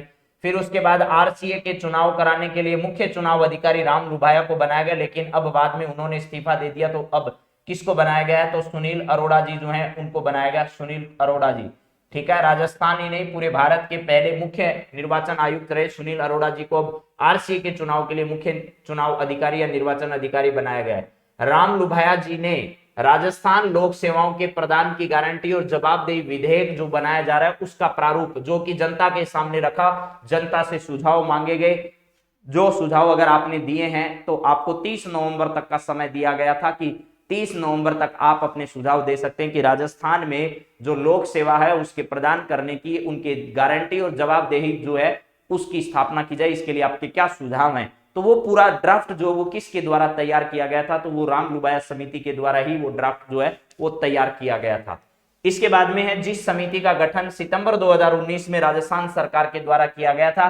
बाद में इन्होंने 2020-21 में अपनी रिपोर्ट दे दी, ड्राफ्ट अपना सौंप दिया, लेकिन राजस्थान सरकार ने इसको धीरे धीरे ड्राफ्ट को समझते हुए 2020 में जो अब जाकर जो है क्या किया गया है यहां पर चलिए यहां पर राम लुभाया समिति ने जो रिपोर्ट दी उस रिपोर्ट को जनता के सामने ड्राफ्ट को रखा कि आप अपने सुझाव अब इस बारे में दीजिए। अगला पॉइंट आपके सामने क्या है जरा सुनिए। राज्य स्तरीय जन अभियोग निराकरण समिति की प्रथम बैठक जो है राजस्थान जन अभियोग निराकरण समिति की प्रथम बैठक की अध्यक्षता पुखराज पराशर के द्वारा की गई। ये सुनना और ये त्रिस्तरीय अभियोजन जो है यानी राजस्थान में त्रिस्तरीय सुनवाई जो है इसकी प्रक्रिया राजस्थान में आरंभ की जाए और राजस्थान में जन अभियोग निराकरण समिति यानी लोगों की समस्याएं सुनना और उनका जो है वो समय रहते उनका समाधान करना, इसके लिए इसकी बातचीत जो है वो शुरू की गई। हाँ जी दीप्ति बैरवा जी, बहुत बहुत धन्यवाद सबको भाई। सर आपका नाम बता दो। धुरीना जी हमारा नाम है इस, वाह क्या नाम बताए आपको हम। सुबह सुबह लिया करो रोज, आपका भी भला हो जाएगा, आपका अवतार हो जाएगा, है ना। ईश्वर की कृपा अगर आप पर बनी रही तो आपका हो जाएगा उद्धार। तो कृपा बनाए रखे थे, है ना। तो चलिए अगली बातचीत हम लोग करते हैं। कृषि गौण मंडी हिंडोली बूंदी का नाम राजस्थान के मुख्यमंत्री ने स्वर्गीय श्री रघुनाथ मीणा के नाम पर किया। राजस्थान में एक गौण मंडी हिंडोली में एक जो है वो कृषि मंडी है, उस कृषि मंडी का मुख्यमंत्री ने जो है वो नाम बदलकर स्वर्गीय रघुनाथ मीणा के नाम पर कर दिया। ये रघुनाथ मीणा यहाँ के पूर्व प्रधान रहे हैं। क्या रहे हैं? यहाँ के पूर्व प्रधान जो है वो हिंडोली के यहाँ पर बूंदी के रहे हैं। और आपको पता होगा इन्हीं के नाम पर जो है वो कृषि गौण मंडी हिंडोली के अंतर्गत जो है वो किया गया था। चलिए जी हाँ सपना जी, एकदम सही आपने पहचाना। ईश्वर ईश्वर ईश्वर अल्लाह। यहां पर है अगला सवाल आपके सामने। State of the art gym and fitness centre Rajasthan के प्रत्येक संभाग स्तर पर खोला जाएगा, इसकी राजस्थान के मुख्यमंत्री के द्वारा घोषणा की गई थी। हाँ जी, यहां है state of the art gym and fitness centre, संभाग स्तर पर राजस्थान में खोले जाएंगे। ओपन जिम राजस्थान में जिला स्तर पर खोले जाएंगे। इसके लिए राजस्थान के मुख्यमंत्री ने 35 करोड़ के प्रस्ताव को मंजूरी प्रदान की। आपसे परीक्षा में यह पूछा जाएगा कि राजस्थान के मुख्यमंत्री ने state of the art gym and fitness centre किस स्तर पर खोले जाने की घोषणा की, तो आपको जवाब देना है संभाग स्तर पर। और राजस्थान में ओपन जिम किस स्तर पर खोले जाएंगे, तो ओपन जिम खोले जाएंगे मेरे दोस्तों जिला स्तर पर, यह ध्यान रखना। और इसके लिए 35 करोड़ रुपए की राशि की स्वीकृति राजस्थान के मुख्यमंत्री ने जो है वो क्या कर दी, प्रदान कर दी। चलिए इसके बाद में अगली बातचीत हम लोग करते हैं। यहां पर अगला पॉइंट आपके सामने क्या है जरा देखिए, जरा क्या है जरा देखो भाई। मुख्यमंत्री ने 8वीं 10वीं 11वीं 8वीं 10वीं और 12वीं में जो बच्चे पढ़ते ना उनको दे दिया लालच। उनको कहा कि अब की बार आपको मिलेंगे क्या।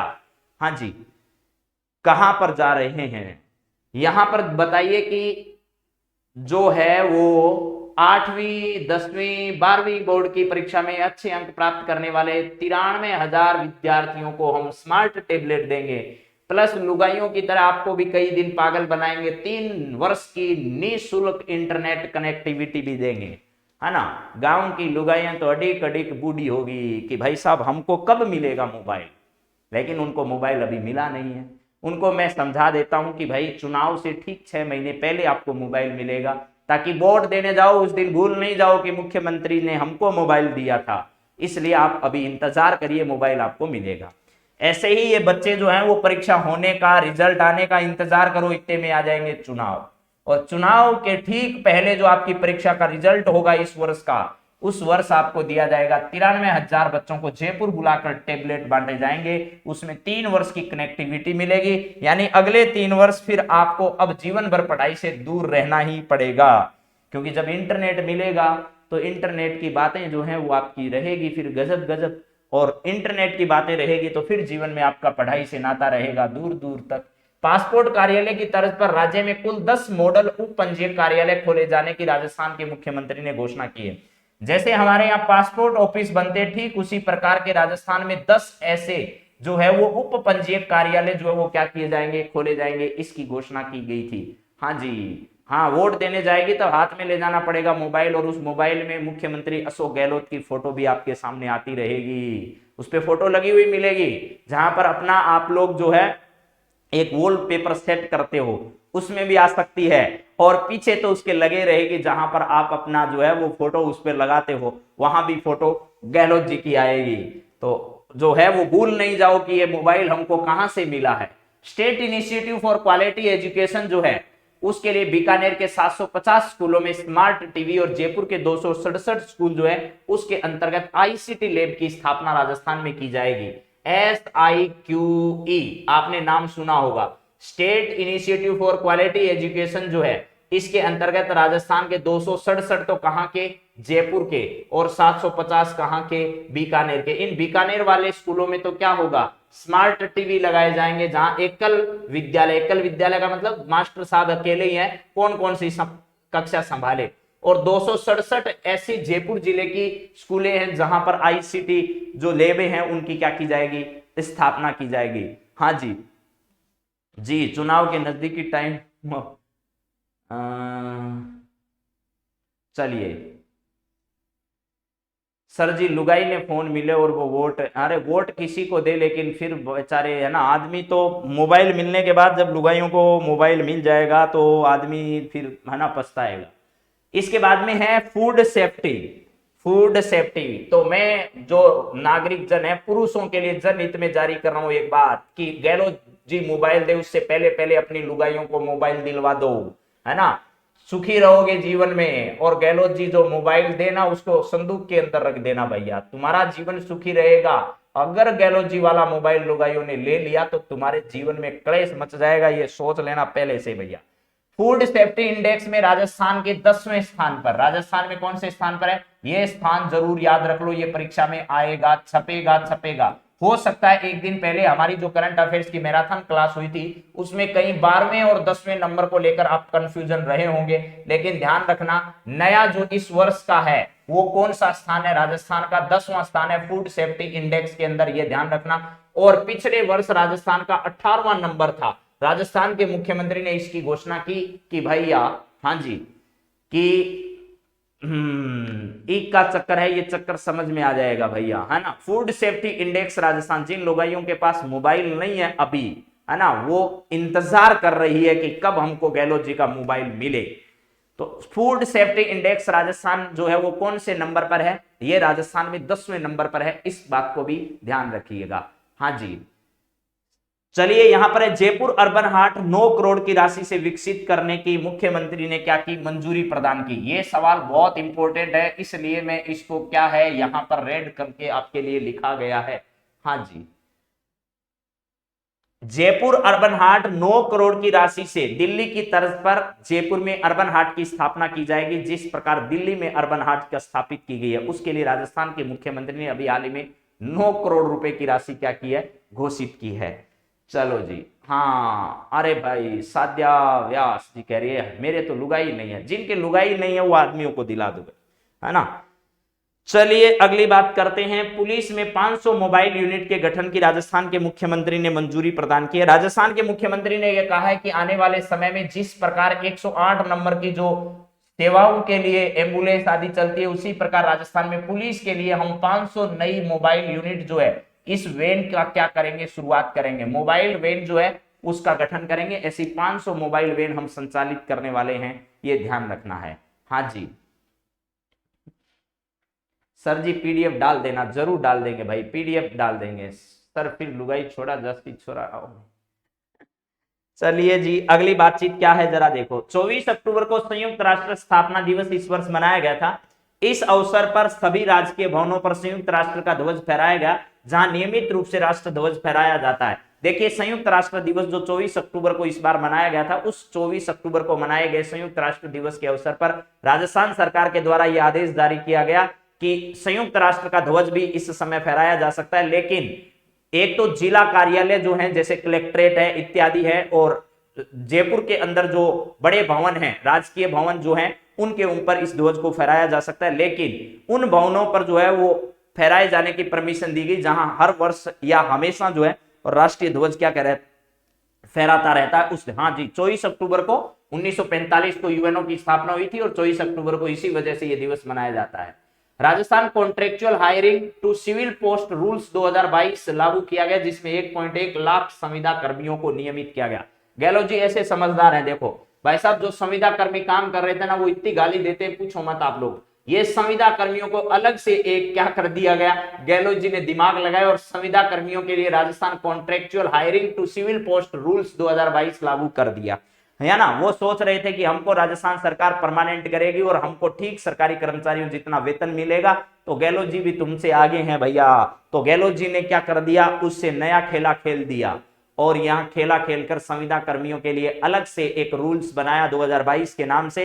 1.1 लाख संविदा कर्मियों को कहा तुम नियमित, लेकिन तुम रिटायर होगे उस दिन तुम्हारी अधिकतम जो तनख्वाह है वो 20-25 हजार रुपए होगी, ये ध्यान रखना है, समझ गए। तो तुम्हें उतना लाभ जो है वो नहीं मिलने वाला, इस नियम में ये कहा। तो ऐसे जो है वो संविदा कर्मी गहलोत जी के मुकाबले में आ गए। सिरोही राजस्थान जो है, यहां पर आपको पता है जो धरोहर संरक्षण है उसका कार्य जो है वो संचालित किया गया और राजस्थान सरकार के द्वारा झालरा बावड़ी, कनक बावड़ी, गणेश बावड़ी, रतन बावड़ी और सरजा बावड़ी जो सिरोही जिले की है, कौन सी झालर, कौन सी झालर, कनक झालर, गणेश जी, रतन जी और सरजाव बाव, ये सभी बावड़ियों के पुनरुद्धार और संरक्षण के लिए राजस्थान में क्या किया गया मेरे दोस्तों, इन बावड़ियों के संरक्षण के लिए एक बड़ी राशि राजस्थान सरकार के द्वारा घोषित की गई और यही राशि जो है वो राजस्थान में यहां पर संचालित की जा रही है। तो चलिए अब हम लोग बातचीत करेंगे अगली क्लास में। आज आपने खूब आनंद इस क्लास में लिया है। मृदा स्वास्थ्य कार्ड योजना सूरतगढ़ गंगानगर से शुरू की गई थी मेरे दोस्तों। तो चलिए मित्रों, आप सभी से बहुत बातें की है, बहुत आपने आनंद उठाया है और इंतजार करिए वो बच्चे जो 10वीं 12वीं क्लास में हैं, 8वीं क्लास में हैं, वो गहलोत जी के टेबलेट का। और लुगाइया को तो कहना ही का भाई, लुगाई तो क्या करो, लुगाई करो इंतजार, या तो आदमी मोबाइल ला दे, नहीं ला दे तो गहलोत जी थान दिरासी थे, चिंता ना करो, आन आ रहे ठीक 2-3 महीना में अंदर अंदर थारे हाथ में होगो गहलोत जीरो मोबाइल। तो लुगाइया आदमी ताना देव कि भाई थे तो कौन दिरास क्या, लेकिन मान तो गहलोत जी दिरा दियो मोबाइल। तो इन्हीं सभी शुभकामनाओं के साथ कि आपकी परीक्षा में आने वाले तमाम सवालों पर हमने आज डिस्कस किया है, आगे भी हम डिस्कस करते रहेंगे। और कल की क्लास में या तो राजस्थान में महत्वपूर्ण रैंक या राजस्थान के नवंबर का संपूर्ण इसी प्रकार का सार आपके सामने लेकर फिर हाजिर होंगे। तब तक आप सभी को बहुत बहुत धन्यवाद। जय सिया राम, जय सिया राम। सर आपको नहीं बताना था, हाँ जी, चलिए।